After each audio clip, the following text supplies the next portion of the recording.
Hello, and welcome to Sanlando Sound Waves. I'm Margot Raisler, and this is week 35 and day 171. Today, our reading is from Matthew 1, 6 through 17. And Salmon, the father of Boaz, whose mother was Rahab. Boaz, the father of Obed, whose mother was Ruth. Obed, the father of Jesse, and Jesse, the father of King David. David was the father of Solomon, whose mother had been Uriah's wife.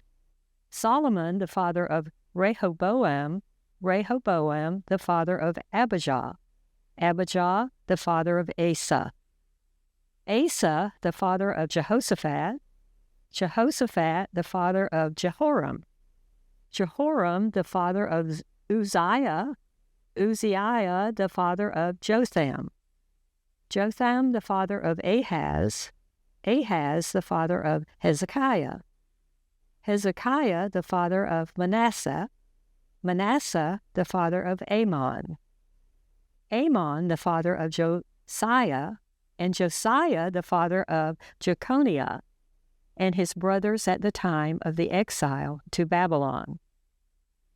After the exile to Babylon, Jeconiah was the father of Shealtiel, Shealtiel, the father of Jerubbaal, Jerubbaal, the father of Abiud, Abiud, the father of Eliakim, Eliakim, the father of Azor, Azor, the father of Zadok, Zadok, the father of Achim, Achim, the father of Eliud, Eliud, the father of Eleazar, Eleazar, the father of Mathan, Mathan, the father of Jacob, and Jacob, the father of Joseph, the husband of Mary, of whom was born Jesus, who is called Christ.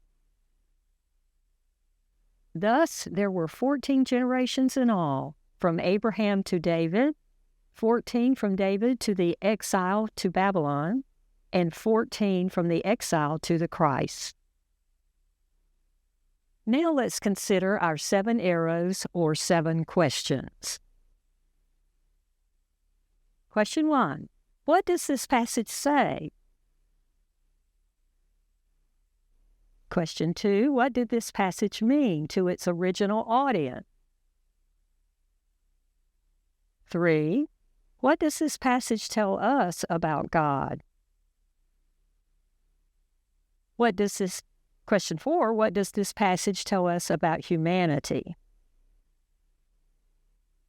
Question 5, what does this passage demand of me? 6, how does this passage change the way I relate to humanity? And 7, what does this passage prompt me to pray to God? Now let's read the brief devotional based on this reading.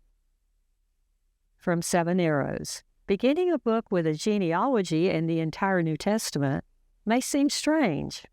Matthew, writing to an audience descending from the ancient Israelites, believed the details of this genealogy were the most important clues to who Jesus is and what he came to do. The focus of the genealogy is on 2 individuals, Abraham and David. Now that you have a solid grasp of the story of the Old Testament, you should know why. Both Abraham and David received the covenant promises from God, through which God described his plan to save sinners and fix the world. God told both Abraham and David that the one who would come to fulfill these promises would emerge through their families. The fact that Jesus came from the line of Abraham and David proves that. Jesus is the answer to God's plan. Along the way, Matthew also listed other various individuals through which God brought Jesus to the world. This group contains the names of some prominent figures, some notorious sinners, and some people we know nothing about. God proves that no one is beyond the reach of his mission to the world. Thanks for joining us today, and we hope you will tune in again tomorrow.